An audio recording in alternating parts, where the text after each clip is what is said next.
Somewhat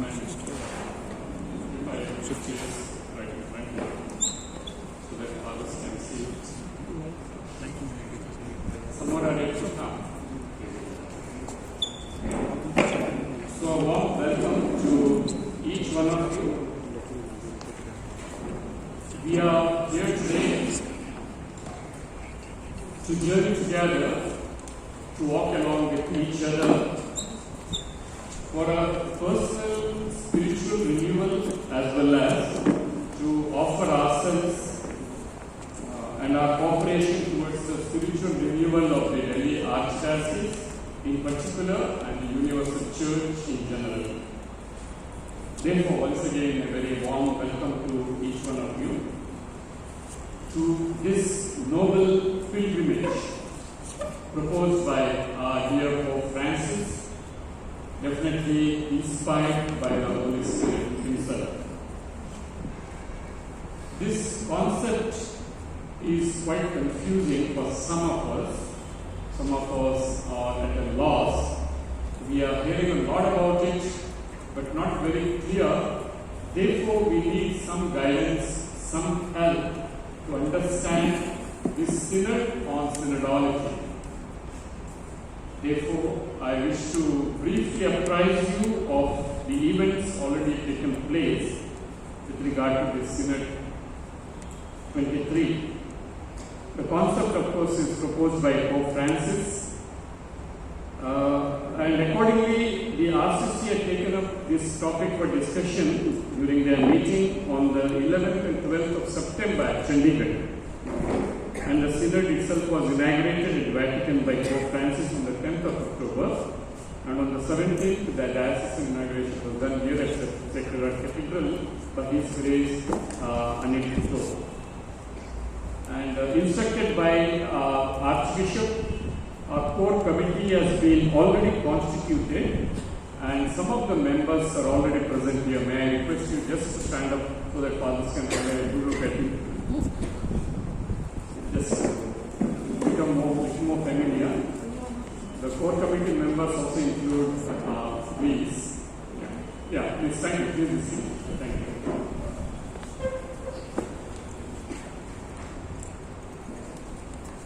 So, to begin this synodality that's walking together, I think we can welcome the core committee members to this meeting today. And the core committee members can welcome the fathers gathered here. That means we clap for each other and welcome each other. Okay. Thank you. During the day we will come to know each other more. Now I would like to introduce the resource persons for today. May I invite Mr. Percival Holt to the dais here, Sister Prabina and Sister Shani, please.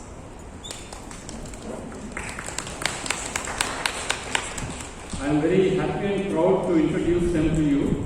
Mr. Percival Holt is an honorable member of the Methodology Committee at the Vatican for Synod 23. It's a proud moment for Delhi Archdiocese. He is representing the Universal Church from our diocese. And he is also a member of the National Committee. So there's a lot of information with him. So during the interaction, you can have a chat with him and then clarify all your doubts. Sister Prabina, she is a systematic theology professor at Vidyajyoti, a Loreto sister, also member of the National Committee for the Synod. And Sister Shalini is a professor at Vidyajyoti of systematic theology, a well-versed theologian. She is also here to help us and help the core committee. So we extend a very warm welcome to three of you. We shall try to stick to the timetable that we have made. That means we begin now to 12 o'clock in the evening. And from 12 to 1, we will have a workshop conducted by Sister Shalini. So please cooperate. So please take over.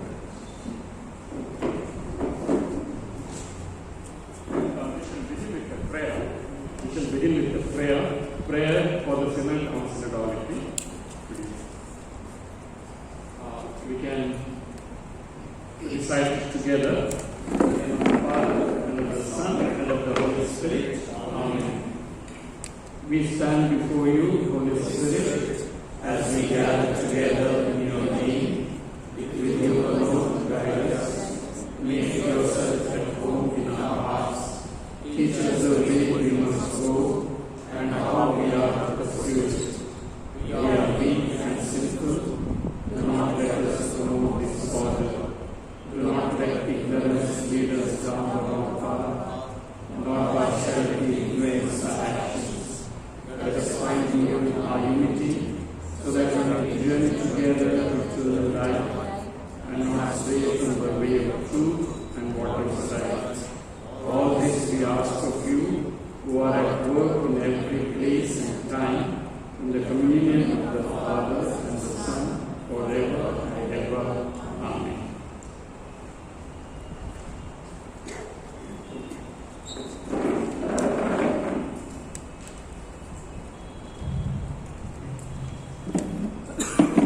Good morning, Bishop Deepak, and we have Bishop Vincent, and all my dear priest brothers, and also the core committee of Delhi Synod. At the outset of this session, I would like to acknowledge that this word synod or the concept synod is not new to any one of us sitting here. This word or this synod we have been hearing from our early formation days, and for the lay faithful present here, they too have heard from their early days in the youth or in their family formation. So the question is, then what is new? What is different? If somebody would have asked me before September, when this whole synod document came out, the preparatory document as well as Veda Liku. I have a little bit dyslexic problem, so new words I find difficult to pronounce. However, when this document came out, before that, if somebody would have asked me what is synod, my answer would be, it's an assembly, it's a gathering, it's a meeting of a magisterium, our college of bishop and pope, who come together and they discern, pray, as well as listen to the different groups. For example, we had synod in 2015 on family. And that synod, all of us, I'm sure, when we heard about this, we had this image of assembly. But today, all of us who have gone through this document are in the process of this synodal journey. We have a different idea now, different feel towards the synod. That is what the newness. It's like Sister Shalini telling us one time. It's like it is a wine which was it was a wine juice which was kept in 1965, and which is now is the time to drink that wine, because this whole synodality, this whole synodal discussion came up in Vatican II. So this wine, which looks new, which needs again a new wine skin. We cannot pour it in old wine skin, but in new wine skin, this whole synodality. That's why today we are here, all of us together, not only personally myself, but all of us together to reflect what is this new wine is calling us. When shall we drink it? How shall we drink it? Who will drink it? That's what we are here today. So this synod, which was popularly known as gathering and meetings, today we talk about the synod going a little deeper, and we talk about the synod is not only gathering and meeting, but it's about journeying together. But journeying together, who? Is it only bishops and the pope and the few elected members going and journeying together? The whole process is, it's not. It's all the baptized. Even those who do not come to the church. Even those who are, inverted comma, anti-church gathering. It is all of us together. It is about journeying together. And this can remain only concept if we don't put it into practice. That's why Percy will be coming after me, telling how could we make this new wine available for all to drink together.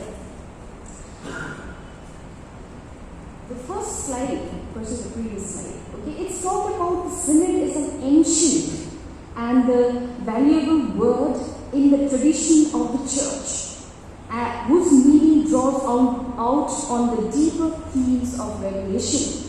We all of us know the revelation, the core of revelation is Jesus Christ. Jesus Christ who revealed God's self to us, who revealed Trinitarian God to us. The first person, second and third person united together, journeying together. So our journey together, we have not learned from somebody else. Rather, this journey together, we are looking at our Trinitarian God, and we claim that we are image of God, taken from our Genesis. We are the image of God. If we are image of God, so I am in Trinitarian image. The church is in Trinitarian image, so church has to journey together. So that is the whole drawing out from the revelation, this whole theme. So it indicates the path along which the people of God walk together. So this is the path. The synod, what is synod? If somebody asks us, it's about journey, it's a path, it's a tool. Tool to walk together for a bigger goal. But what is the goal? We will see later. The second slide. The synodality also denotes, so each synod, the synodality, this whole synod, the same word, okay? So synodality is also the style or qualification. So this whole synodality has to be the culture of church today. Or attitude, leadership style, wherever all of us are placed. Whether in parishes or dioceses, schools, colleges, our leadership style demands synodality.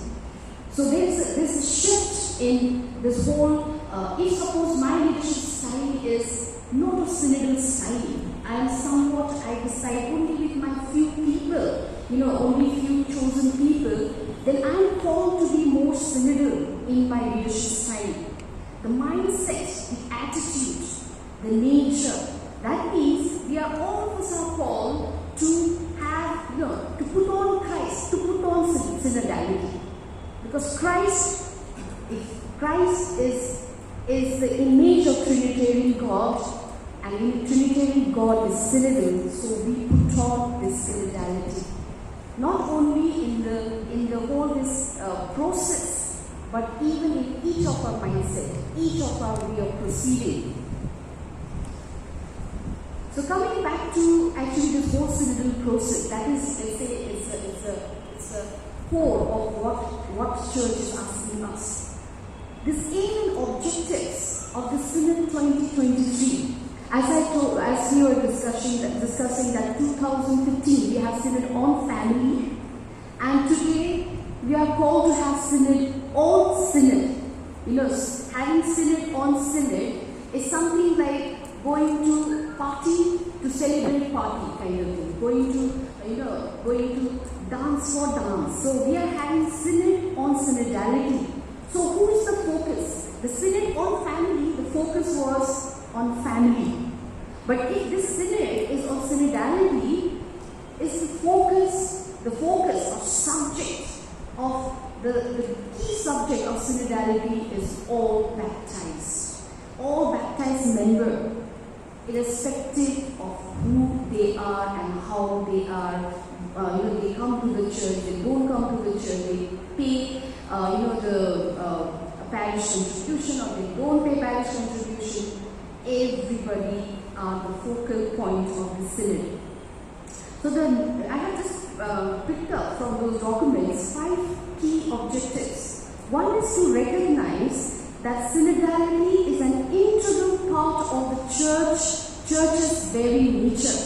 It's something like, it's so much part of the church, this whole synodality, it looks like if synodality is church will not look like a church.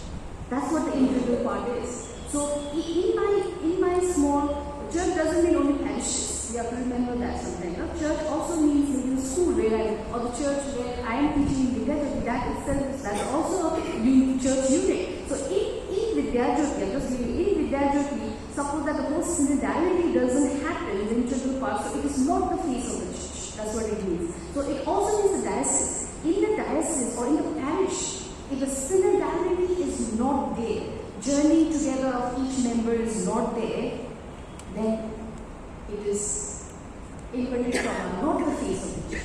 It may have the tag of the church, but not the face of the church. That's what the first point means. I've taken out from the document which has come out from practically.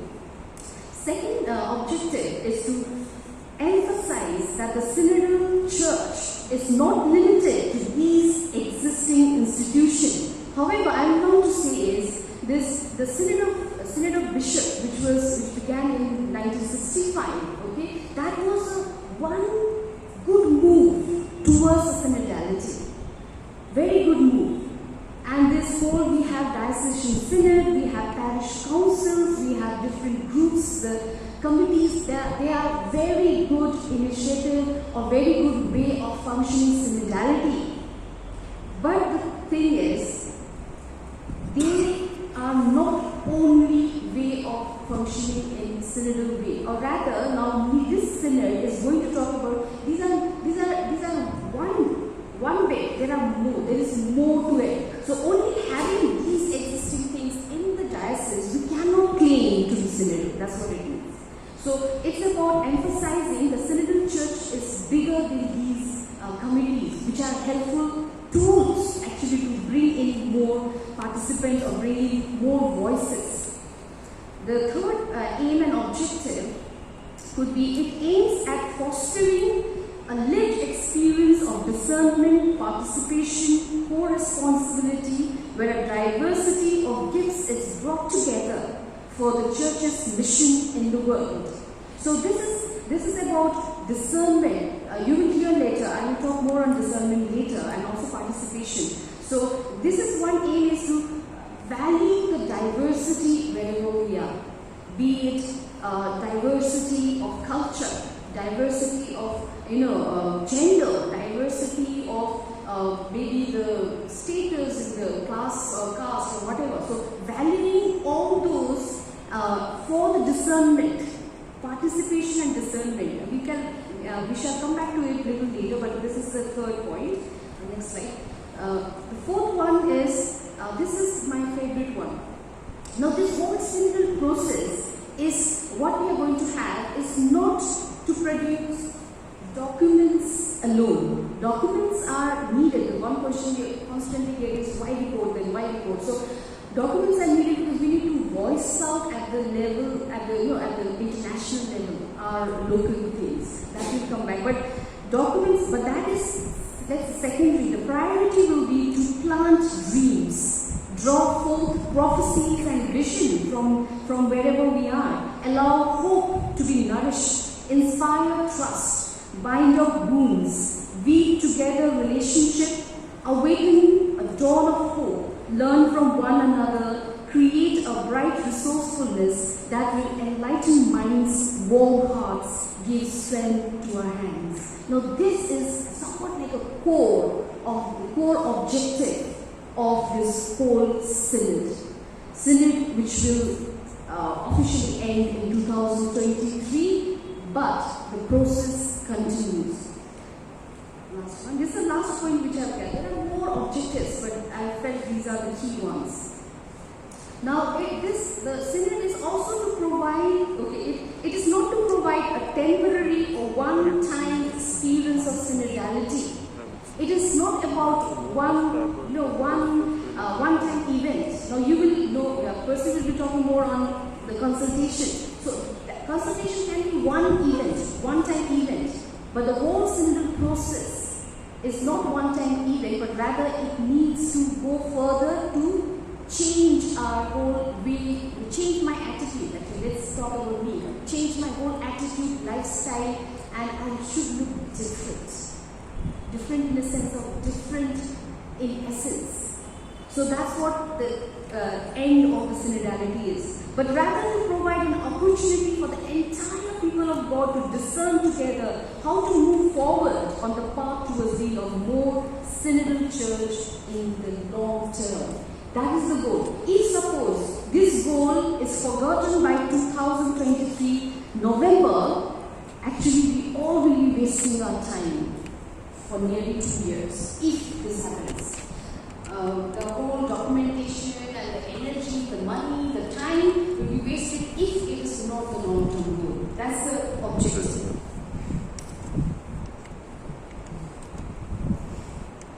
The themes. Now these themes are very creatively and very well thought, well put themes. That is for a synodal church. For a synodal church, we have participation, communion, participation and mission. Now we have already talked about this synodality. Now what about this participation, communion, participation and mission? These are interlinked.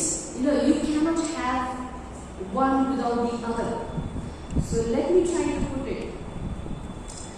So though we are talking about including the diverse people, though we are diverse, we are in communion in one faith.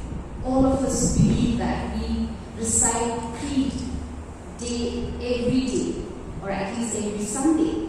So faith in love and unity of Trinity, which was made tangible in the life of Jesus Christ, we are united in that God. So that is the communion. We are part of that Trinitarian God which was made visible to us in Jesus Christ. So this unity and communion which we are claiming as a church for ages has to be visible. It cannot be in concept alone. It cannot be in concept alone. And when I say church, I so much include myself. Therefore, communion demands participation and involvement. So the communion demands participation and involvement. I put in so small fonts that I must can't see. Therefore the question now, your question is, who need to participate? Now, who are the participants? And how shall we make them participate? Now, when we say who, all who belong to the people of God, all who belong to the fold of people of God, be it laity, consecrated and ordained, all baptized, they have this potential, or they have this invitation to participate. Then how? All members are called together. So how shall we participate? We participate through prayer in listening and analyzing, dialogue, discern, offer advice and making pastoral decisions which correspond as closely as possible to God's will. So main thing is when we involve, when we participate, sometimes even myself, when we participate only in the liturgy, in prayer, but now we are called to participate also in discernment. We are called to participate in decision making for pastoral decisions. So these are the parts. So if my parishioners are called for all these, I need to change my leadership style. That's what it is. I need to change my leadership style not so much. Even in our college, the Sister Shalini, we have to change this whole leadership style to make it synodal. So, because sometimes it's only prayer and listening. Discernment somehow we reach. But when it's come to the decision making, it means we lack somewhere.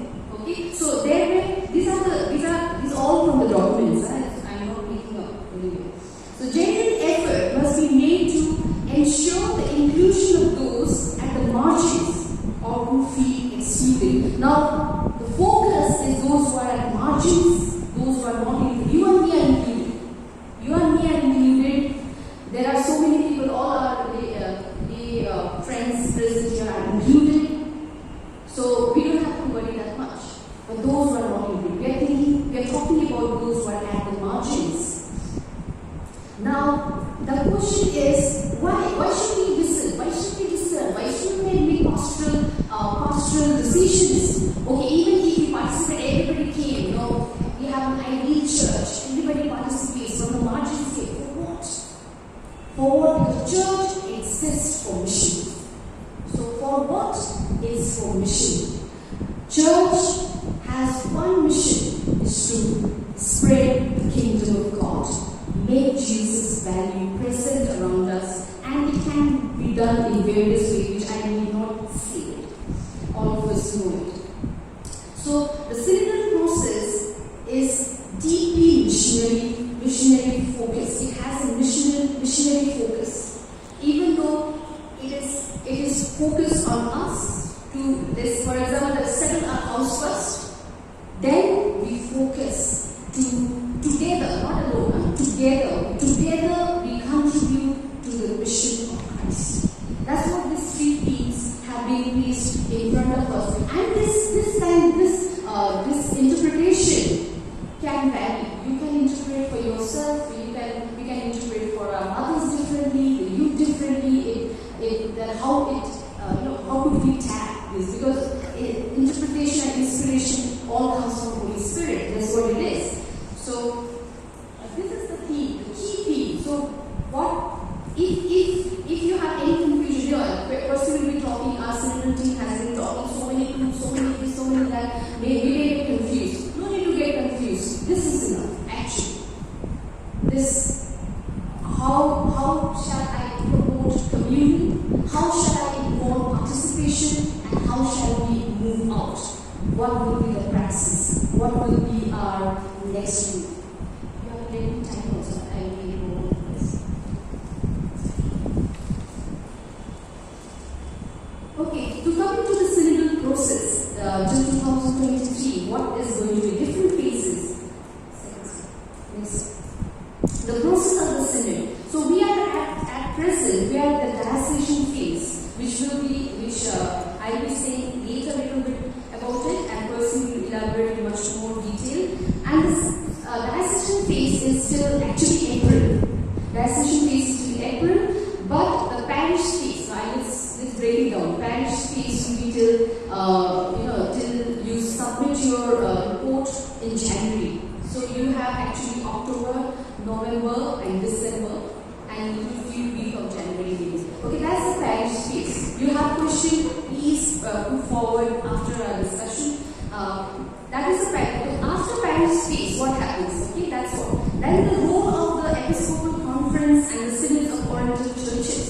So this all the synthesis of diocese will be going to this Episcopal Conference. So Episcopal Conference themselves will also have the pre-synod for themselves, and they will be coming out with working documents. And after this working document, then it will go with that working document. It will go to continental phase. So in continental phase, we will have the 7 groups: Asia, then Europe, and Latin America. Then we have Asia. All these seven continents will prepare 7 working documents. So this working document is called Instrumentum Laborus. In English translation, the working document. So working document, 7 working documents finally go to the bishops, assembly of the synod bishop in October 2023 when they are having. Then comes the implementation phase. So for us important will be this implementation phase for a whole church. How to implement. We have this already discernment prayer. Implementation phase will be. But what is going to come out in the synod of bishop? We are not what they want us to implement. We have to wait. We have to wait for the Spirit to work. But then we have the implementation phase. So shall not talk because I will be of the dictating Holy Spirit now. So we have this. So coming back to the diocesan phase. Now, diocesan phase of synodal process is a listening phase in local churches. It's about listening. Listening to whom? We said already, all baptized, as much as possible. Question can be raised later on, and Percy has worked out on that. The foster a broad consultation process in order to gather the wealth of the experiences of the lived synodality in its different articulation and facets, involving the pastors and the faithful of the local churches at all different levels. That is the purpose of synodal process in transition phase. If you have the documents provided by Vatican, they have given detail. This is just in short. Now, fundamental questions. Now, we will ask what is processes? What shall we do? What kind of questions we ask? There are two fundamental questions which have to be kept in mind. One is, how is journeying together happening today in our local church? That's the reality. It's like scanning the reality. You scan the reality wherever you are. No, is in my, I'll give example of Vidya Jyoti. So in Vidya Jyoti, if we scan about the reality, so we scan and see, is this synodal journey together happening in our Vidya Jyoti? So do the reality check. It's a reality check first. Then second is, what step does the Spirit invites us to take in order to grow in our journey together? So the second is, okay, this is the fact. Okay, we have ACC functioning very well. We write it down. This is the celebrating time. Okay, it's not functioning or this is not happening. So you have this reality check. Then not to brood over that. Oh my God, there's something that no. Okay, then what next? That's the thing. So what church is looking at is also the reality check as well as what next? That creative ideas. How shall we journey together? That is what I think the whole Bishop of Synod, bishops are looking for, or the whole magisterium is looking for that kind of contribution from the local churches. This can be done in very creative way, and we will provide some assistance on that if anybody requires. Okay. Now this is repetition, what I have already spoken. So fostering wide participation in synodal process. Now the important is, it's not only focusing on people who are already come to the church, and sometimes it happens in the classroom also.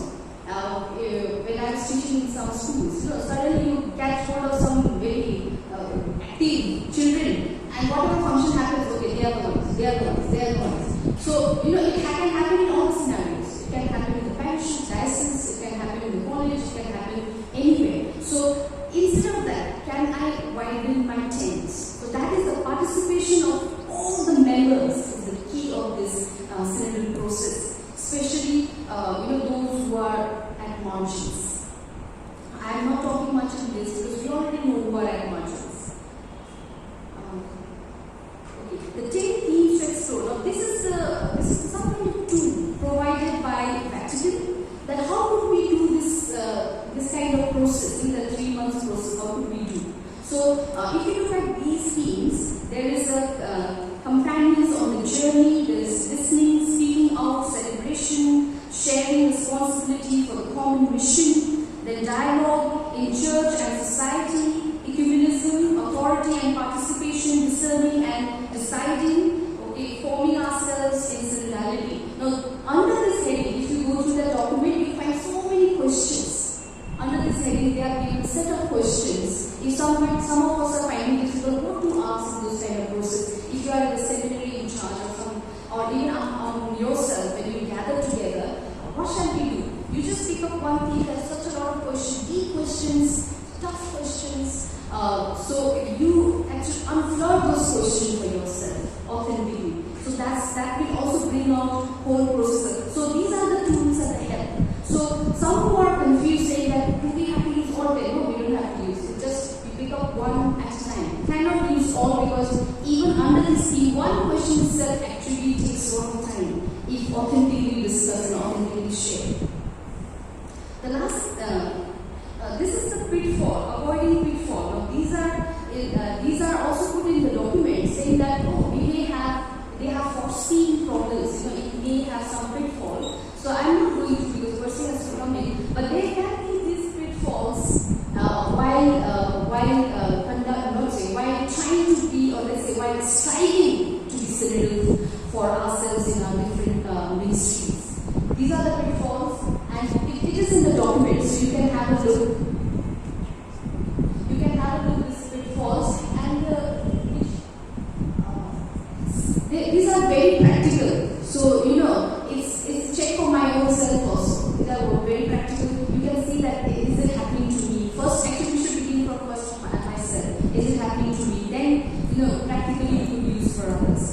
The last I would like to leave you with is this: the key elements of Synodal Church.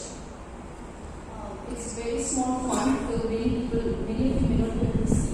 But I will tell you, there are only 4 things. That is encounter, discernment, encounter, listening, discernment, and praxis or mission or witnessing. So these are 4. So after going through this document, I thought let's pick up only 4 elements which will be very handy for all of us.